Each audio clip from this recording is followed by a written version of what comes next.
1969 July 20 American സമയം രാത്രി 8:17 ഭൂമിയിൽ നിന്ന് 3,84,400 കിലോമീറ്റർ സഞ്ചരിച്ച് നീൽ ആംസ്ട്രോങ് ചന്ദ്രനിൽ ഇറങ്ങി.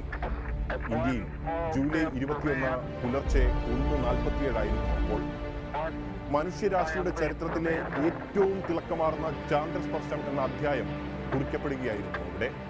മനുഷ്യന്റെ ഒരു ചെറിയ കാൽവയ്പ്, മനുഷ്യരാശിക്കൊരു വലിയ കുതിച്ചുചാട്ടം. തിരിച്ചു വരുമെന്നോ ഫലം കാണുമെന്നോ അത്ര ഉറപ്പില്ലാത്ത ഒരു യാത്രക്കൊടുവിലെ വിജയഭേരിയായി ഈ വാക്കുകളെ കാണണം. അത്രമാത്രം അപരിചിതമായ വെല്ലുവിളികൾക്കൊടുവിലാണ് തന്റെ കാൽ ചന്ദ്രൻ എന്ന ഖഗോളത്തിലേക്ക് പതിച്ചുകൊണ്ട് നീൽ ആംസ്ട്രോങ് ആവേശത്തോടെ ഈ വാക്കുകൾ വിളിച്ചു പറഞ്ഞത്.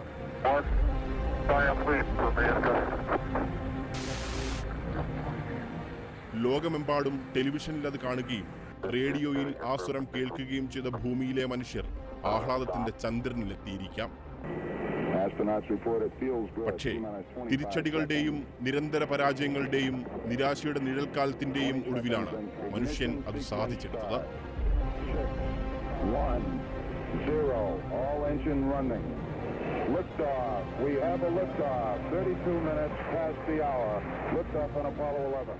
ചാന്ദ്രദൗത്യത്തിന്റെ ആ ചരിത്രമറിഞ്ഞ ശേഷം നീൽ ആംസ്ട്രോങ്ങിന്റെ കാൽവയ്പിലേക്ക് മടങ്ങി വരാം.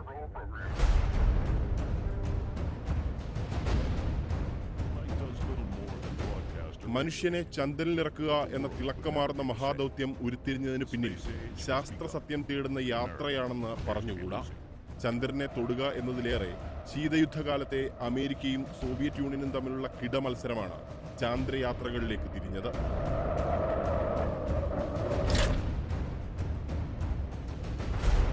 ശീതയുദ്ധം 50കളുടെ അവസാനത്തോടെ ബഹിരാകാശ ഗവേഷണ യുദ്ധമായി മാറിയിരുന്നു. ഈ യുദ്ധത്തിൽ അമേരിക്കയെ പിന്തള്ളി ബഹുദൂരം മുന്നോട്ട് കുതിച്ച സോവിയറ്റ് യൂണിയൻ ആദ്യ കൃത്രിമ ഉപഗ്രഹം വിക്ഷേപിച്ചു.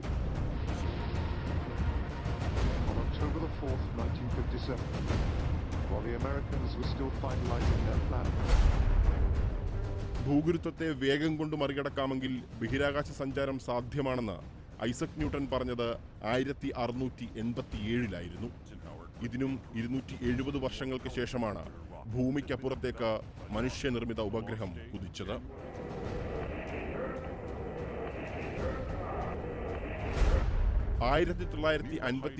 ഒക്ടോബർ 4 സോവിയറ്റ് യൂണിയൻ വിക്ഷേപിച്ച സ്പുട്നിക് 23 ഇഞ്ച് വ്യാസമുള്ള തുടച്ചുമിനുക്കിയ ഒരു ലോഹഗോളമായിരുന്നു.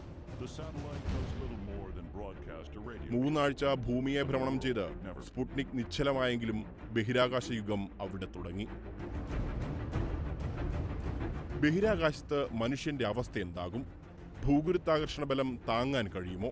അന്യഗ്രഹ ജീവികൾ മനുഷ്യനെ വകവരുത്തുമോ? തുടങ്ങിയ ചോദ്യങ്ങൾക്ക് മറുപടി തേടാൻ ആദ്യം ഗുരുത്വാകർഷണം മറികടക്കുമ്പോൾ ജീവജാലങ്ങൾക്ക് എന്തു സംഭവിക്കും എന്നറിയണമായിരുന്നു. ഇതിനായി ലെയ്ക്ക എന്ന നായയെ സ്പുട്നിക് 2 1957 നവംബർ 3 സോവിയറ്റ് യൂണിയൻ ബഹിരാകാശത്തെത്തിച്ചു. ബഹിരാകാശ ഗവേഷണ രംഗത്തേക്ക് അമേരിക്ക പിച്ചവയ്ക്കും മുമ്പാണ് ഈ ചരിത്ര നേട്ടങ്ങൾ സോവിയറ്റ് യൂണിയൻ സ്വന്തമാക്കിയത്.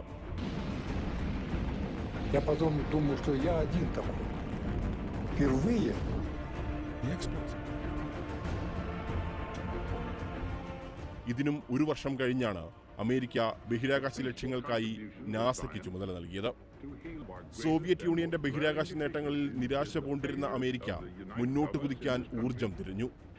നാസ രൂപീകരിച്ച് ഒരാഴ്ച പിന്നീട് മുമ്പ് തന്നെ അവരുടെ മനുഷ്യ ബഹിരാകാശ ദൗത്യം പ്രഖ്യാപിച്ചു. ഇതിനായി പ്രൊജക്ട് മെർക്കുറി എന്ന പദ്ധതിക്കും അമേരിക്ക രൂപം നൽകി.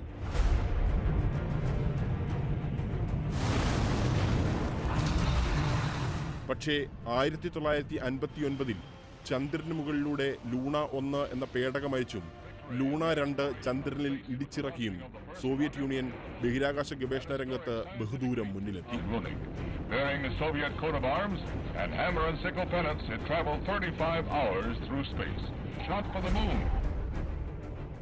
അമേരിക്കയുടെ ആദ്യ 3 മെർക്കുറി പദ്ധതികൾ കത്തിയമർന്നത് അവരെ പടുനിരാശയിലേക്ക് തള്ളിയിട്ടു.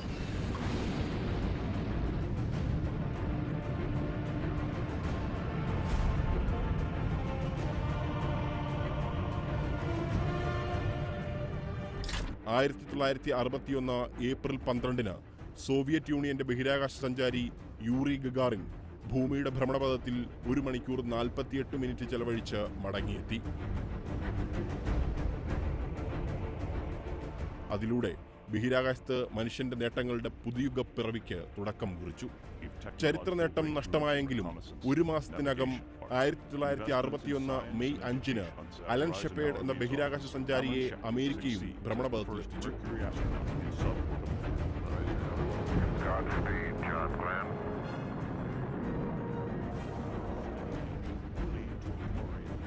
പക്ഷേ 15 മിനിറ്റ് മാത്രം ബഹിരാകാശത്ത് ചെലവഴിച്ച ഷെപ്പേർഡ് ഒരു അർദ്ധഭ്രമണം മാത്രമാണ് നടത്തിയത്. തിരിച്ച് അറ്റ്ലാന്റിക് സമുദ്രത്തിൽ ഇറങ്ങിയ ഷെപ്പേർഡിനെ അഭിനന്ദിച്ചുകൊണ്ട് അമേരിക്കൻ പ്രസിഡന്റ് ജോൺ എഫ് കെന്നഡിയുടെ സന്ദേശമുണ്ടായിരുന്നു. എന്നാൽ ബഹിരാകാശത്തെ ചരിത്ര നേട്ടങ്ങൾ നഷ്ടമാകുന്നത് അമേരിക്കയുടെ അഭിമാനത്തിന് അല്ലെങ്കിൽ ശീതയുദ്ധകാലത്തെ ദുരഭിമാനത്തിന് കളങ്കമേൽപ്പിച്ചു. അതിൽ നിന്നാണ് മനുഷ്യന്റെ ചാന്ദ്രസ്പർശം എന്ന ചരിത്ര നേട്ടം പിറന്നത്. ശീതയുദ്ധം തിളച്ചുമറിഞ്ഞ കാലം. അമേരിക്ക ആദ്യ ബഹിരാകാശ സഞ്ചാരി ഷെപ്പേർഡ് തിരിച്ചെത്തി 20 ദിവസത്തിന് ശേഷം 1961 മെയ് 25-ന് അമേരിക്കൻ പാർലമെന്റിനെ അടിയന്തിരമായി അഭിസംബോധന ചെയ്ത് കെന്നഡി അമേരിക്കയുടെ ചാന്ദ്രദൗത്യം പ്രഖ്യാപിച്ചു. ഈ പതിറ്റാണ്ടിന് മുമ്പ് ചന്ദ്രനിൽ ഒരു മനുഷ്യനെ ഇറക്കി തിരിച്ചു കൊണ്ടുവരിക എന്ന ലക്ഷ്യം നിറവേറ്റുന്ന കാര്യത്തിൽ രാജ്യം പ്രതിജ്ഞാബദ്ധമാണെന്നായിരുന്നു കെന്നഡിയുടെ പ്രഖ്യാപനം. I believe that this nation should commit itself to achieving the goal before this decade is out of landing a man on the moon and returning him safely to the earth. 1962 February 20-ന് John Glenn ഭൂമിക്ക് 3 പൂർണ്ണ ഭ്രമണം പൂർത്തിയാക്കിയതോടെയാണ് America അവരുടെ ബഹിരാകാശ പദ്ധതിയുടെ ഒരു ഘട്ടം പൂർത്തിയാക്കിയത്. ജീവനും മരണത്തിനുമിടയിലെ നൂൽപ്പാലത്തിലൂടെയായിരുന്നു മെർക്കുറി ദൗത്യത്തിലെ പലരുടെയും യാത്ര. പ്രസിഡന്റ് കെന്നഡി വീണ്ടും ചാന്ദ്രദൗത്യം എന്ന അവരാഗ്രഹിച്ചിരുന്ന സ്വപ്നം ഊതിക്കാച്ചു നൽകി.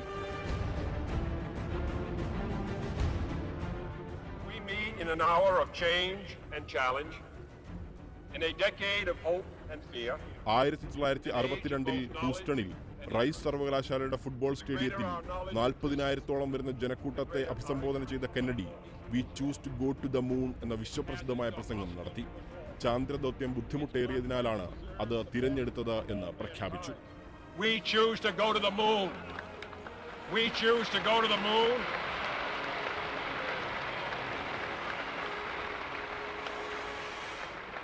We choose to go to the moon in this decade and do the other thing, not because they are easy, but because they are hard. Mercury പദ്ധതിക്ക് ശേഷം ജെമിനി പദ്ധതി വന്നു. ഒരാൾക്ക് പകരം 2 പേർക്ക് കയറാവുന്ന പേടകവുമായി നാസ ആരംഭിച്ച ഈ പദ്ധതി മനുഷ്യനെ ചന്ദ്രനിലേക്ക് അയക്കാനുള്ള അപ്പോളോയ്ക്ക് വഴികാട്ടിയായി. മനുഷ്യന് ചന്ദ്രനിലെത്തി തിരിച്ചെത്താൻ കുറഞ്ഞത് ഒരാഴ്ചയെങ്കിലും എടുക്കും. ഈ സമയമത്രയും ബഹിരാകാശത്ത് ജീവിക്കാനാകുമോ എന്ന പരീക്ഷണമായിരുന്നു ജെമിനിയുടെ ആദ്യ ദൗത്യങ്ങളിലൊന്ന്. ചന്ദ്രനിലെത്തണമെങ്കിൽ മാതൃപേടകത്തിൽ നിന്ന് ഒരു ലാൻഡർ ചന്ദ്രനിൽ ഇറങ്ങുകയും തിരികെ കൂടിച്ചേരുകയും വേണം. അതിനുശേഷം ഭൂമിയിലെത്തണം.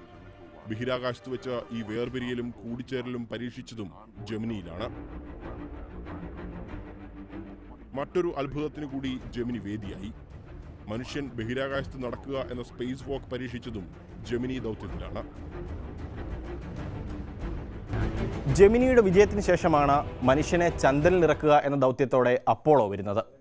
ഇതിനു മുമ്പ് 1966 സോവിയറ്റ് യൂണിയന്റെ ലൂണ 9 ചന്ദ്രനിൽ സോഫ്റ്റ് ലാൻഡിംഗ് നടത്തുകയും ലൂണ 10 ചന്ദ്രനെ പൂർണ്ണ ഭ്രമണം ചെയ്യുകയും ചെയ്തിരുന്നു. ഇവിടേക്കാണ് അമേരിക്ക സാറ്റേൺ 5 എന്ന ആകാശഭീമൻ റോക്കറ്റിൽ അപ്പോളോ ദൗത്യം ആരംഭിച്ചത്. അത് വിജയത്തിലേക്കുള്ള ആദ്യ കുതിപ്പായിരുന്നു. രണ്ടാം ലോകമഹായുദ്ധകാലത്തെ ജർമ്മൻ ബാലിസ്റ്റിക് മിസൈൽ പദ്ധതികളുടെ ബുദ്ധികേന്ദ്രമായ വെർണർ വോൺ ബ്രൗണിനോടാണ് ചാന്ദ്രസ്പർശത്തിന് ലോകം ആദ്യം നന്ദി പറയേണ്ടത്. ജർമ്മനി യുദ്ധത്തിൽ പരാജയപ്പെട്ടപ്പോൾ അമേരിക്കയും സോവിയറ്റ് യൂണിയനും ഈ ബുദ്ധികേന്ദ്രത്തിനായി യൂറോപ്പ് മുഴുവൻ അരിച്ചുപെറുക്കി. സോവിയറ്റ് യൂണിയന്റെ കയ്യിൽപ്പെടാതിരിക്കാൻ വോൺ ബ്രൗൺ അമേരിക്കയ്ക്ക് കീഴടങ്ങി. അമേരിക്കയുടെ ബഹിരാകാശ പദ്ധതിയുടെ തുടക്കത്തിൽ അതിനെ നയിച്ചത് വോൺ ബ്രൗൺ ആയിരുന്നു. വോൺ ബ്രൗൺ ആണ് അപ്പോളോയുടെ കുതിപ്പിന് വഴിയൊരുക്കിയ സാറ്റേൺ റോക്കറ്റുകളും കരുത്തുറ്റ റോക്കറ്റ് എഞ്ചിനായ F1 നിർമ്മിച്ചത്. അമേരിക്കയും ശാസ്ത്രലോകവും നടുങ്ങിയ ഈ തിരിച്ചടിയോടെയാണ് ചന്ദ്രനെ കീഴടക്കാനുള്ള അപ്പോളോ പദ്ധതി തുടങ്ങിയത്. AS-204 എന്ന ആദ്യ അപ്പോളോ പേടകം വിക്ഷേപണത്തിന് 3 ആഴ്ച മുമ്പ് 1967 ജനുവരി 27-ന് പരീക്ഷണത്തിനിടയിൽ കത്തിനശിച്ചു. ഗസ് ഗ്രിസൺ, എഡ് വൈറ്റ്, റോജർ ചാഫി എന്നീ ബഹിരാകാശ സഞ്ചാരികൾ വെന്തുമരിച്ചു. ദുരന്തത്തിന് പിന്നാലെ അമേരിക്ക അപ്പോളോ 2, 3 എന്നിവ ഒഴിവാക്കി.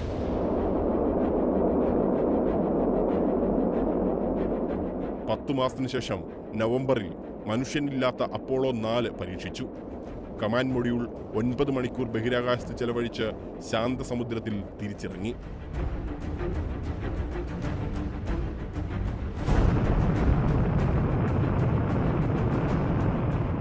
ചന്ദ്രനിൽ ഇറങ്ങാനുള്ള ലൂണാർ മൊഡ്യൂൾ മനുഷ്യൻ കയറാതെ ഭൂമിയുടെ ഭ്രമണപഥത്തിലെത്തിച്ചു അപ്പോളോ 5.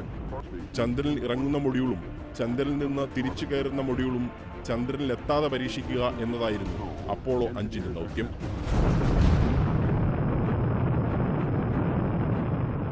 ഇതിനുശേഷമുള്ള അപ്പോളോ 6 ഭാഗിക പരാജയമായിരുന്നു.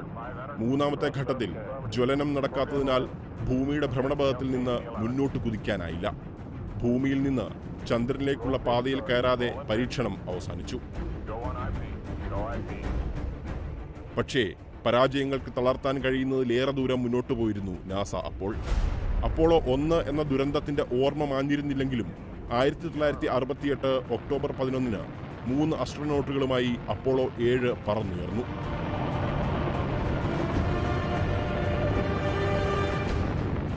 വാൾട്ടർ എം ഷിറയായിരുന്നു കമാൻഡർ. ഷിറയടക്കം 3 പേർക്ക് പനി പിടിപെട്ടതിനാൽ നിയന്ത്രണ കേന്ദ്രത്തിന്റെ നിർദ്ദേശങ്ങൾ ഇവർ പലപ്പോഴും അനുസരിക്കാതിരുന്നു എന്ന വിചിത്ര സംഭവവും ഈ ദൗത്യത്തിലുണ്ടായി. പക്ഷേ തത്സമയ ടെലിവിഷൻ സംപ്രേഷണമടക്കം പരീക്ഷിക്കപ്പെട്ടു. 40 വർഷത്തിന് ശേഷമാണ് ഇവർക്ക് പ്രസിഡന്റിന്റെ വിശിഷ്ട സേവാ മെഡൽ ലഭിച്ചത് എന്നതായിരുന്നു അനുസരണക്കേടിന് നൽകേണ്ടി വന്ന വില. ഇതിന് തുടർച്ചയായി വന്ന അപ്പോളോ 8 3 ബഹിരാകാശ സഞ്ചാരികളുമായി ഭൂമിയുടെ ഭ്രമണപഥം വിട്ട് ചന്ദ്രന്റെ ഭ്രമണപഥത്തിലെത്തി 10 തവണ വലം വെച്ചു. ചന്ദ്രനെ ചുറ്റിനിന്ന വിചിത്ര കഥകൾക്കും തിരിച്ചുവരില്ലെന്ന ആശങ്കകൾക്കുമിടയിൽ അവർ തിരിച്ചെത്തി.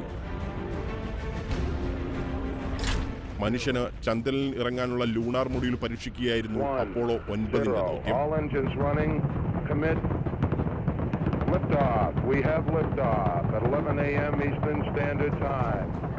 ആളില്ലാതെ അപ്പോളോ 5-ൽ പരീക്ഷിച്ച ലൂണാർ മൊഡ്യൂൾ ബഹിരാകാശ സഞ്ചാരികളെ വെച്ച് അപ്പോളോ 9-ൽ പരീക്ഷിച്ച് വിജയിച്ചു.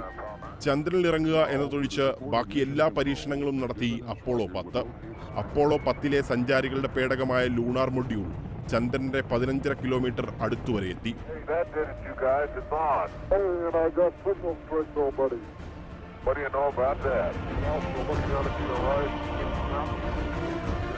അത്രയും അടുത്തെത്തിയിട്ട് ചന്ദ്രനിൽ ഇറങ്ങാതെ തിരിച്ചു വന്നു അപ്പോളോ 10. തോമസ് പി സ്റ്റഫോർഡായിരുന്നു കമാൻഡർ. അപ്പോളോ 11-ന്റെ ഡ്രസ് റിഹേഴ്സൽ മാത്രമായിരുന്നു അപ്പോളോ 10-ന്റെ. ജൂലൈ 16-ന് രാവിലെ 9:32-ന്, അതായത് ഇന്ത്യൻ സമയം വൈകുന്നേരം 7:02-ന് അപ്പോളോ 11 ഫ്ലോറിഡയിൽ നിന്നും പറന്നുയർന്നു.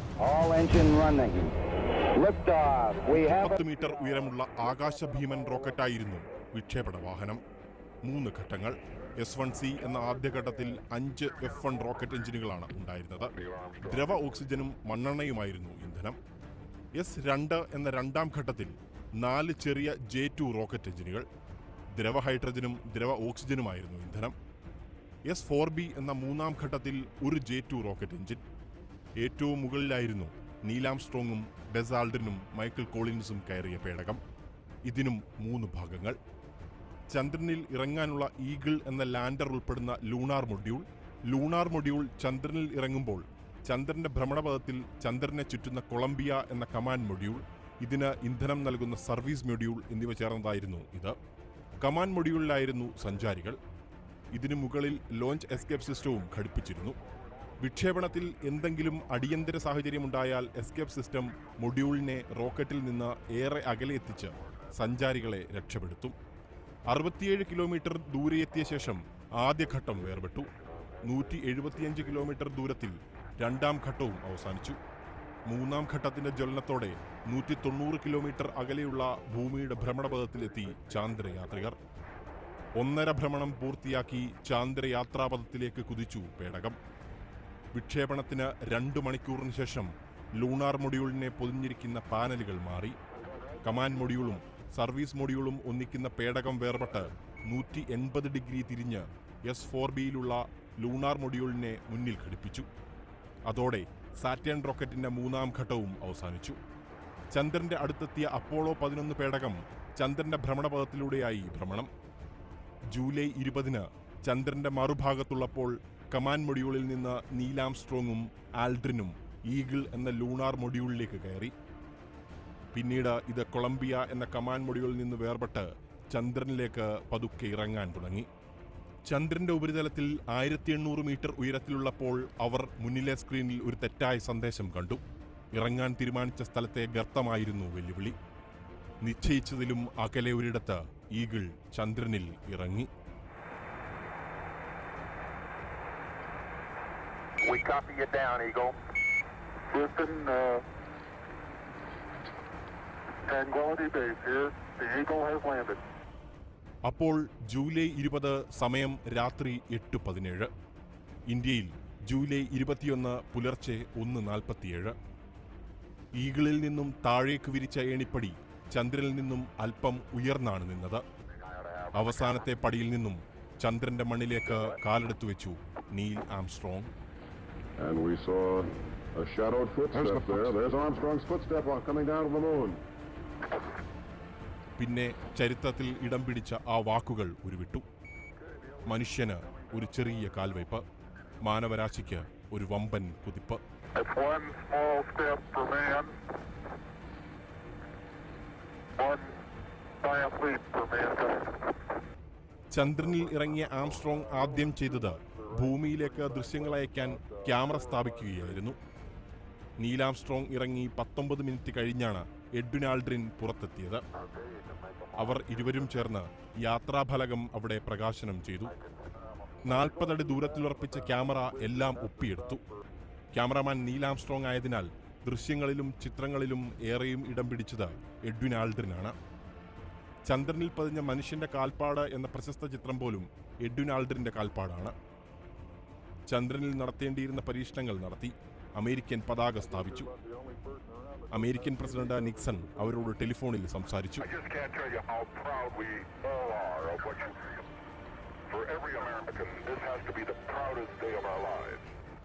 ചന്ദ്രന്റെ പ്രതലത്തിൽ നിന്ന് 22 കിലോഗ്രാം മണ്ണും പാറയും അവർ ശേഖരിച്ചു.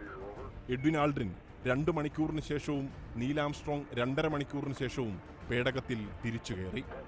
ഈ സമയം അത്രയും കമാൻഡ് മൊഡ്യൂളായ കൊളംബിയയിൽ ചന്ദ്രനെ ചുറ്റുകയായിരുന്നു കോളിൻസ്.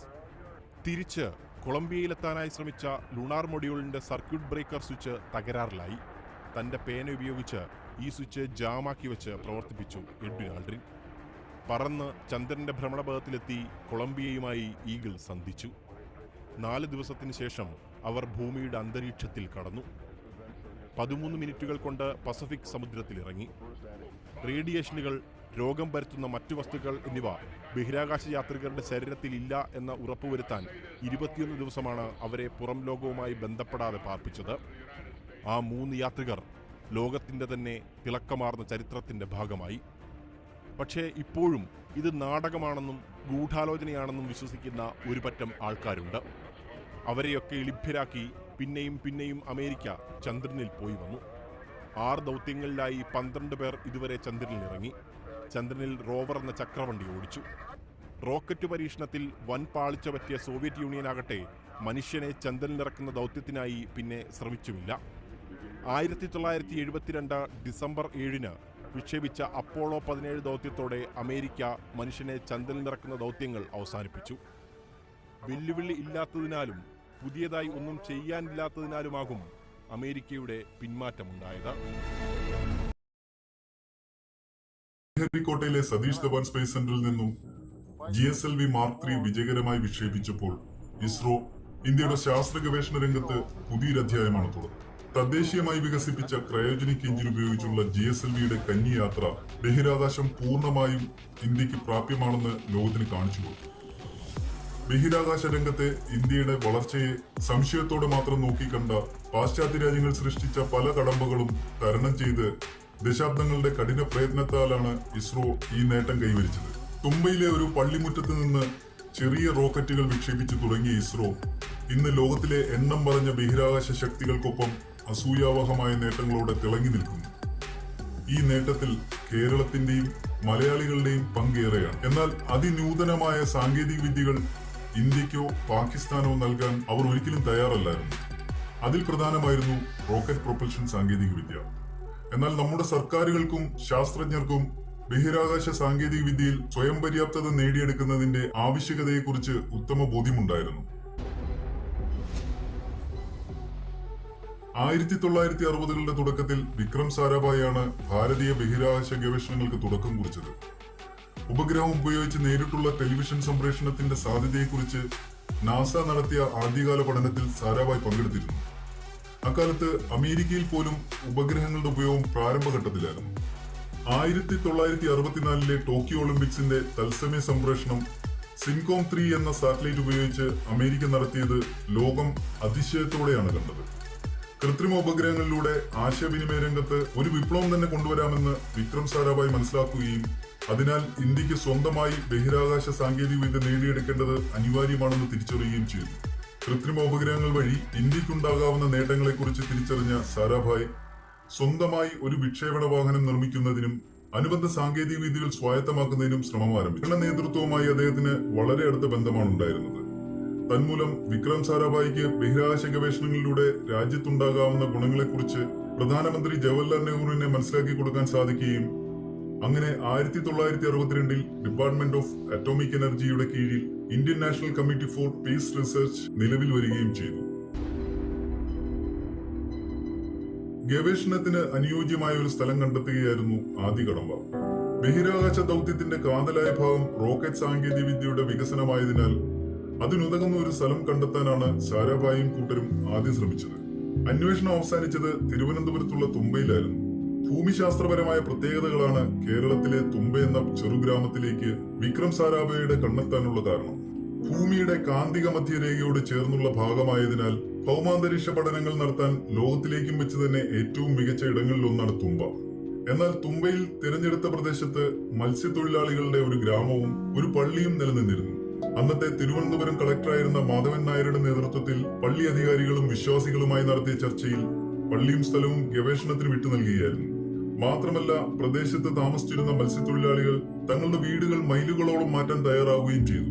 തങ്ങളുടെ വിശ്വാസത്തിനൊപ്പം രാജ്യത്തിന്റെ ഉന്നമനവും വളരെ പ്രധാനമാണെന്ന് തിരിച്ചറിഞ്ഞ ഒരു കൂട്ടം വിശ്വാസികളും മത്സ്യത്തൊഴിലാളികളും അതിരില്ലാത്ത ദേശസ്നേഹത്തിന് മകുടോദാഹരണങ്ങളാണ്. 1963 തുമ്പ ഇക്വറ്റോറിയൽ റോക്കറ്റ് ലോഞ്ച് സ്റ്റേഷൻ സ്ഥാപിതമായതോടെ ഇന്ത്യയിൽ അന്തരീക്ഷ ശാസ്ത്ര പഠനത്തിൽ വൻ കുതിച്ചുചാട്ടം തന്നെ ഉണ്ടായി. പ്രാരംഭഘട്ടത്തിൽ അന്തരീക്ഷ പഠനങ്ങൾക്ക് ഉപയോഗിക്കുന്ന സൗണ്ടിംഗ് റോക്കറ്റുകളായിരുന്നു പരീക്ഷിച്ചിരുന്നത്. 2 ഘട്ടങ്ങൾ വരെയുള്ള സോളിഡ് പ്രൊപ്പല്ലന്റ് ഉപയോഗിക്കുന്ന രോഹിണി സീരീസ് റോക്കറ്റുകളായിരുന്നു ഇവ. ഈ കാലയളവിൽ അബ്ദുൽ കലാം ഉൾപ്പെടെയുള്ള ശാസ്ത്രജ്ഞർ തുമ്പയിലെ പള്ളിക്കെട്ടിടത്തിലിരുന്ന് റോക്കറ്റിന്റെ അസംബ്ലിയിൽ ഏർപ്പെടുന്നതും വിക്ഷേപണത്തിനായി സൈക്കിളിൽ റോക്കറ്റ് ഭാഗങ്ങൾ കൊണ്ടുപോകുന്നതും ഉൾപ്പെടെയുള്ള ചിത്രങ്ങൾ വളരെ പ്രസിദ്ധമാണ്. വിക്രം സാരാഭായിയുടെ ദീർഘവീക്ഷണമാണ് ഇസ്രോയെ ഇന്നത്തെ നിലയിൽ എത്തിച്ചതെന്ന് നിസ്സംശയം പറയാം. വിക്രം സാരാഭായ് ദക്ഷിണേന്ത്യയിൽ നിന്നും പ്രത്യേകിച്ച് കേരളത്തിൽ നിന്നുമുള്ള കഴിവുറ്റവരെ തിരഞ്ഞെടുക്കുകയായിരുന്നു. ഉപഗ്രഹ നിർമ്മാണം, റോക്കറ്റ് പ്രൊപ്പൽഷൻ, ടെലിമെട്രി, ട്രാക്കിംഗ് എന്നിങ്ങനെ വിവിധ വിഭാഗങ്ങളിലേക്കുള്ള ടീമുകൾ വാർത്തെടുക്കാനാണ് ശ്രമിച്ചത്. ഇങ്ങനെ ആദ്യകാലത്ത് തിരഞ്ഞെടുക്കപ്പെട്ട ശാസ്ത്രജ്ഞരിൽ പിൽക്കാലത്ത് ഇസ്രോയുടെ ചെയർമാനായ ഡോക്ടർ മാധവൻ നായർ ഉൾപ്പെടുന്നു. ക്രമേണ സൗണ്ടിംഗ് റോക്കറ്റുകൾ വിവിധ സ്ഥലങ്ങളിൽ വെച്ച് ഒരേ ദിവസം ഒന്നിൽ കൂടുതൽ തവണ വിക്ഷേപിക്കുവാനുള്ള സാങ്കേതിക വിദ്യ ഇസ്രോ സ്വായത്തമാക്കി. അതോടൊപ്പം രോഹിണി സീരീസിലെ സോളിഡ് പ്രൊപ്പല്ലന്റ് നിർമ്മിക്കുന്നതിനുള്ള വിപുലമായ കഴിവ് ഉപയോഗിച്ച് സാറ്റലൈറ്റ് ലോഞ്ച് വെഹിക്കിളിനായി വേണ്ട സാങ്കേതിക വിദ്യയും അടിസ്ഥാന സൗകര്യങ്ങളും നിർമ്മിക്കുവാനും പദ്ധതിയിട്ടു. അമേരിക്കൻ സ്കൗട്ട് റോക്കറ്റിൽ നിന്ന് പ്രചോദനം ഉൾക്കൊണ്ട ഈ വാഹനം 4 ഘട്ടങ്ങളുള്ള ഓൾ സോളിഡ് പ്രൊപ്പല്ലന്റ് ഉപയോഗിച്ച് പ്രവർത്തിക്കുന്ന റോക്കറ്റായിരുന്നു. അതോടൊപ്പം റോക്കറ്റിന്റെ ഗതി മനസ്സിലാക്കാനും നിർണ്ണയിക്കാനും ട്രാക്കിംഗ് സ്റ്റേഷൻ നിർമ്മിക്കേണ്ടതുണ്ടായിരുന്നു. ഗതി നിർണ്ണയത്തിനുതകുന്ന പുതിയ സംവിധാനങ്ങൾ വികസിപ്പിക്കുന്നതിനും വാങ്ങുന്നതിനും ഭാരിച്ച പണച്ചെലവുണ്ടായിരുന്നു. എന്നാൽ സാമ്പത്തിക പരിമിതികൾ മൂലം ചെലവ് കുറയ്ക്കുക എന്ന ലക്ഷ്യത്തോടെയാണ് നമ്മുടെ ഓരോ പദ്ധതിയും മുന്നോട്ട് പോയത്. ഇതിന് നല്ലൊരു ഉദാഹരണം നോക്കാം. യൂറോപ്യൻ ലോഞ്ചർ ഡെവലപ്മെന്റ് ഓർഗനൈസേഷൻ തങ്ങളുടെ റോക്കറ്റ് വിക്ഷേപണ പദ്ധതികൾ തുടർച്ചയായ പരാജയങ്ങളെ തുടർന്ന് ഉപേക്ഷിച്ചപ്പോൾ അവരുടെ പുതിയ സാറ്റലൈറ്റ് ടെലിമെട്രിയും ട്രാക്കിംഗ് സ്റ്റേഷനും ഒഴിവാക്കാനും അവ ലേലത്തിന് വയ്ക്കാനും തീരുമാനിച്ചിരുന്നു. ഇതറിഞ്ഞ ഡോക്ടർ സാരാഭായ് അപ്പോൾ തന്നെ തന്റെ എഞ്ചിനീയർമാരെ അത് വാങ്ങാൻ അയക്കുകയും വെറും ഇരുമ്പ് വിലയ്ക്ക് ഈ അവശ്യ സാങ്കേതിക ഉപകരണങ്ങൾ രാജ്യത്തിനു വേണ്ടി സ്വന്തമാക്കുകയും ചെയ്തു. ഇക്കാലഘട്ടത്തിൽ ഇന്ത്യക്ക് സ്വന്തമായി ഉപഗ്രഹങ്ങളൊന്നുമില്ലായിരുന്നെങ്കിലും നാസയുമായി ചേർന്ന് ഒരു ഉപഗ്രഹത്തിന്റെ സേവനം ലഭ്യമാക്കി. ഇതിനിടയ്ക്ക് 1969 ഇൻകോസ്പറിനെ ഇസ്രോ എന്ന് പുനർനാമകരണം ചെയ്തിരുന്നു. എന്നാൽ വലിയ റോക്കറ്റുകൾ വിക്ഷേപിക്കുന്നതിന് ജനസാന്ദ്രത കുറഞ്ഞ ഒറ്റപ്പെട്ട പ്രദേശമാണ് വേണ്ടിയിരുന്നത്. അങ്ങനെ അന്വേഷണം ചെന്നെത്തിയത് ചെന്നൈയിൽ നിന്ന് 100 കിലോമീറ്റർ ദൂരത്തിൽ ആന്ധ്രാപ്രദേശിന്റെ കിഴക്കേ അറ്റത്തുള്ള ശ്രീഹരിക്കോട്ട എന്ന ദ്വീപിലായിരുന്നു. യൂക്കാലിപ്റ്റസ് കാടുകൾ നിറഞ്ഞ ദ്വീപിൽ താമസിച്ചിരുന്ന ഗോത്രവർഗക്കാരുമായി നടത്തിയ ചർച്ചയിലൂടെ അവരെ അവിടെ നിന്ന് മാറ്റുകയും 1969 ശ്രീഹരിക്കോട്ടയിൽ സാറ്റലൈറ്റ് ലോഞ്ച് കേന്ദ്രം ആരംഭിക്കുകയും ചെയ്തു. തുടർന്ന് 1971 ആദ്യ സൗണ്ടിംഗ് റോക്കറ്റ് RH-125 വിക്ഷേപണത്തോടെ ഈ കേന്ദ്രം പ്രവർത്തനക്ഷമമാകുകയും ചെയ്തു. തുമ്പയിൽ നിന്നും ആരംഭിച്ച ഇസ്രോയുടെ പ്രയാണം ഇന്ന് ചന്ദ്രനും താണ്ടി ചൊവ്വയിൽ ചെന്നെത്തി നിൽക്കുകയാണ്. ആദ്യകാലത്ത് ഇന്ത്യക്കും പാകിസ്ഥാനും ലഭിച്ച പാശ്ചാത്യ സഹായങ്ങൾ ഒരുപോലെയായിരുന്നുവെങ്കിലും ഇന്ത്യ ഇന്ന് ബഹുദൂരം മുന്നേറിയിരിക്കുന്നു. ഇതിനെല്ലാം നാം നന്ദി പറയേണ്ടത് വിക്രം സാരാഭായ് എന്ന ദീർഘവീക്ഷണമുള്ള ശാസ്ത്രജ്ഞനോടാണ്. വിക്രം സാരാഭായിക്ക് കേരളം എന്നും പ്രിയപ്പെട്ടതായിരുന്നു. ഡിസംബർ മാസത്തിൽ തുമ്പ സന്ദർശനത്തിന് വന്ന വിക്രം സാരാഭായ് തന്റെ താമസ സ്ഥലത്ത് വെച്ച് ഹൃദയാഘാതം മൂലം മരണമടയുകയാണ് ഉണ്ടായത്. തീർത്തും അപ്രതീക്ഷിതമായിരുന്നു 52-ാം വയസ്സിലെ അദ്ദേഹത്തിന്റെ വിയോഗം. ഇസ്രോ മാത്രമല്ല, ഇന്ത്യയുടെ വളർച്ചയിൽ വളരെയധികം പങ്കുവഹിച്ചിട്ടുള്ള ഒട്ടനവധി പ്രസ്ഥാനങ്ങളുടെയും സ്ഥാപകനായിരുന്നു ഡോക്ടർ സാരാഭായ്. അദ്ദേഹത്തിന്റെ അകാല വിയോഗം ഇന്ത്യൻ ശാസ്ത്രരംഗത്ത് ഒരു തീരാനഷ്ടമാണ് ഉണ്ടാക്കിയത്.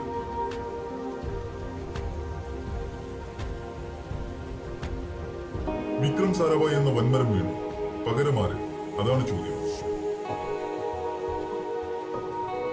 സതീഷ് ധവാൻ 1971 ഡിസംബറിലെ ഇന്ത്യ പാക് യുദ്ധത്തിന് ശേഷം പ്രധാനമന്ത്രി ഇന്ദിരാഗാന്ധി എടുത്ത മറ്റൊരു നല്ല തീരുമാനം. അത് ഇസ്രോയുടെ പുതുയുഗപ്പിറവി തന്നെയായിരുന്നു. Module. Of course, most of these modules you see they have 4 sides, and they're put together. That way we could sort of work on a flat plane, either a wall, a floor, another wall, or the ceiling. But you know, again, all you have to do is turn yourself in your reference. വിധിയുടെ കൽപ്പനകൾ മറികടക്കാനാകില്ല. കർമ്മരംഗം കവർന്ന കൽപ്പനയെ ഒരു സ്മാരകം കൊണ്ട് നിർവചിക്കാനുമാകില്ല. പ്രചോദനത്തിന്റെയും സ്ത്രീശക്തിയുടെയും നക്ഷത്രമായി ആ ഓർമ്മകൾ എന്നും ജ്വലിക്കും. ശാസ്ത്രത്തിന്റെയും shuttle ഭൂമിയുടെ അന്തരീക്ഷത്തിലേക്ക് കയറിയ ഉടനെ തീപിടിച്ചു. ഒടുവിൽ ടെക്സസിന്റെ ആകാശത്തിൽ അത് ചിതറിത്തെറിച്ചു. ലോകം വിയർത്ത് വിറങ്ങലിച്ചു പോയ സമയം. ബഹിരാകാശ സ്വപ്നങ്ങളുടെ ഈറ്റില്ലമായ നാസക്കേറ്റ വലിയ ചീത്തപ്പേരായിരുന്നു ആ ദുരന്തം.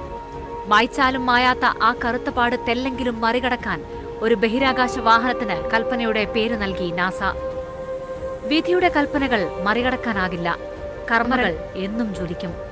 ശാസ്ത്രത്തിന്റെയും സ്വപ്നങ്ങളുടെയും നിശ്ചയദാർഢ്യത്തിന്റെയും താരാപഥങ്ങളിൽ.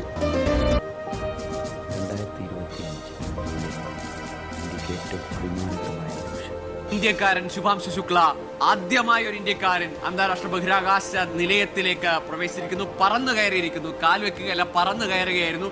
ആ മൊമെന്റ് ആണ് ഇപ്പോൾ കാണുന്നത്. അവിടെ തുടരുന്ന 10 പര്യവേഷകർ, അവർ നാളുകൾക്ക് ശേഷം വീണ്ടും മനുഷ്യരെ കാണുകയാണ്. അവർ ഒന്നിച്ചു ചേരുകയാണ്. കഴിഞ്ഞ ഒരു 28 മണിക്കൂർ ആ പേടകത്തിലുള്ള യാത്രയ്ക്ക് ശേഷം അവരും പുതിയ മനുഷ്യരെ കാണുകയാണ്. അവരെ മനുഷ്യർ തമ്മിലുള്ള സന്തോഷം പങ്കുവെക്കലാണ്. 2 സംഘങ്ങൾ, 10 പേരുടെ സ്പേസ് സ്റ്റേഷനിലെ സംഘത്തിനൊപ്പം 4 പേര് കൂടി ചേർന്നു. ബഹിരാകാശ നിലയത്തിലേക്ക് 14 അംഗ സംഘം എത്തുന്നു. ഇന്ത്യയുടെ അഭിമാനം ശുഭാംശു ശുക്ലയുടെ ഇടത് തോളിൽ ദേശീയ പതാകയുണ്ട്. ഇന്ത്യൻ ദേശീയ പതാക, ത്രിവർണ്ണ പതാക ആലേഖനം ചെയ്ത ആ സ്യൂട്ടിലാണ് ഇപ്പോൾ ശുഭാംശു അകത്തേക്ക് പ്രവേശിച്ചിരിക്കുന്നത്. അവർ സ്പേസ് സ്യൂട്ട് മാറ്റി ഫ്ലൈറ്റ് സ്യൂട്ടിലേക്ക് എത്തിയിരിക്കുന്നു. ആ കടും നീല നിറത്തിലുള്ള സ്യൂട്ട് അണിഞ്ഞ സംഘമാണ് ആക്സിയം 4-ലെ സംഘങ്ങൾ. മറ്റുള്ളവർ ഇപ്പോൾ ആ സ്പേസ് സ്റ്റേഷനിൽ മുമ്പുണ്ടായിരുന്ന 10 അംഗ സംഘമാണ്. അവർ ആ ഫോട്ടോകൾ പകർത്തുന്നുണ്ടായിരുന്നു. ഒപ്പം അവർക്ക് വേണ്ട ഡ്രിങ്ക്സ് അടക്കം നൽകുന്നു. അവർ സിപ്പർ. മനോഹരമായ നിമിഷങ്ങളാണ്, ഏറ്റവും സന്തോഷകരമായ നിമിഷങ്ങളാണ് കടന്നുപോകുന്നത്. ഇന്നലെ ശുഭാംശു അത് രാകേഷ് ശർമ്മയ്ക്ക് പിൻഗാമിയായാണ് ബഹിരാകാശത്തേക്ക് ഒരു ഇന്ത്യൻ യാത്ര നടത്തിയതെങ്കിൽ 4 പതിറ്റാണ്ടിന് പുറം ബഹിരാകാശ നിലയത്തിൽ ആദ്യമായി എത്തുന്ന ഇന്ത്യക്കാരൻ എന്ന ഖ്യാതി നേടുകയാണ്. ആ റെക്കോർഡ് തന്റെ പേരിൽ ശുഭാംശു ശുക്ല എഴുതി ചേർക്കുകയാണ്. ഏറെ സന്തോഷകരമായ നിമിഷം. Peggy വിറ്റ്സണയും ശുഭാംശുവും മധ്യത്തിലേക്കാണ്. Great big hugs and handshakes across all members of Expedition 73 and Axiom and Mission 4. മികച്ച പൈലറ്റുമാരിൽ ഒരാൾ, ഇന്ത്യയുടെ ആദ്യ ആസ്ട്രോനോട്ട് ഗ്രൂപ്പിലെ ഏറ്റവും പ്രായം കുറഞ്ഞ അംഗം, സൂക്ഷ്മ നിരീക്ഷണ പാടവം, സങ്കീർണ വിഷയങ്ങൾ അതിവേഗം പഠിച്ചെടുക്കുന്ന ബുദ്ധിമാൻ, സാങ്കേതിക സങ്കീർണതകൾ അഴിച്ചെടുക്കുന്നതിൽ പ്രത്യേക കഴിവ്. 1985 ഒക്ടോബർ 10 ഉത്തർപ്രദേശിലെ ലക്നൌവിൽ ജനനം. ശംഭുദയാൽ ശുക്ലയുടെയും ആശാ ശുക്ലയുടെയും 3 മക്കളിൽ ഇളയവൻ, 2 ചേച്ചിമാർ. ജീവിതം വഴിതിരിച്ചുവിടുന്നത് 1999 കാർഗിൽ യുദ്ധം. അന്നത്തെ കൗമാരക്കാരൻ സൈന്യത്തിൽ ചേരാൻ തീരുമാനിച്ചു. 2 വർഷം കഴിഞ്ഞ് 16-ാം വയസ്സിൽ വീട്ടുകാരോട് പോലും പറയാതെ നാഷണൽ ഡിഫൻസ് അക്കാദമി പ്രവേശന പരീക്ഷയ്ക്ക് അപേക്ഷിച്ചു. വിജയിച്ചു. അവിടെ തുടങ്ങിയതാണ് യാത്ര. പിന്നെ തിരിഞ്ഞു നോക്കിയിട്ടില്ല. 2005 NDAയിലെ പഠനം പൂർത്തിയാക്കി വ്യോമസേനയിലേക്ക്. 2006 എയർഫോഴ്സിൽ ഫ്ലൈയിംഗ് ഓഫീസറായി commissioning. Jaguar, MiG-21, MiG-29, Sukhoi 30 MKI എന്നിങ്ങനെ വിവിധ യുദ്ധവിമാനങ്ങൾ പറത്തി. നിരവധി സുപ്രധാന ദൗത്യങ്ങളുടെ ഭാഗമായി. 2000 മണിക്കൂറിലേറെ വിവിധ വിമാനങ്ങളിലായി പറന്നു. പിന്നെ ടെസ്റ്റ് പൈലറ്റായി. ഗഗൻയാൻ ദൗത്യത്തിലേക്ക് അപേക്ഷിച്ചതും വീട്ടുകാരോട് പറയാതെയാണ്. തെരഞ്ഞെടുക്കപ്പെട്ട ശേഷം മാത്രമാണ് അവരറിഞ്ഞത്. പിന്നെ കഠിന പരിശീലനത്തിന്റെ നാളുകൾ. ഒടുവിൽ ആക്സിയം ദൗത്യത്തിനായി തെരഞ്ഞെടുക്കപ്പെട്ട് അമേരിക്കയിലേക്ക്. It is my sincere endeavor through my mission to inspire an entire generation back home in the country. I want to use this opportunity to ignite curiosity among kids. Even if this story, my story, is able to change one life, it would be a huge success for me. ബഹിരാകാശ ദൗത്യത്തിനായി തെരഞ്ഞെടുക്കപ്പെട്ടെന്ന് പറഞ്ഞപ്പോൾ ശുഭാംശുവിന്റെ അമ്മ മകനോട് ഭൂമി വിട്ടു പോകരുതെന്ന് പറഞ്ഞെന്നാണ് കഥ. ബഹിരാകാശം രാകേഷ് ശർമ്മയുടെ പിൻഗാമിയെ കാത്തിരിക്കുന്നു.